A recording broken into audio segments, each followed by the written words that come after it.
Şarkı Türkistan halkının vekillerinin Türkiye'deki halkının, Kayseri'deki halkının tacısını keydim.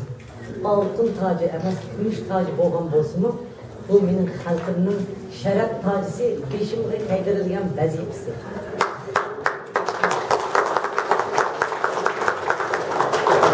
Ben halkımda ilgi çıkımam. Bu asa yol emez. Kılık içtimem, tayak yiyemem, turnu götürmem. Lekin bu en pakiz, en safçı, en doğru yolum. Bunun için Allah'ım hessi rahmet etmem, bana işengen halkım rahmet. Allah!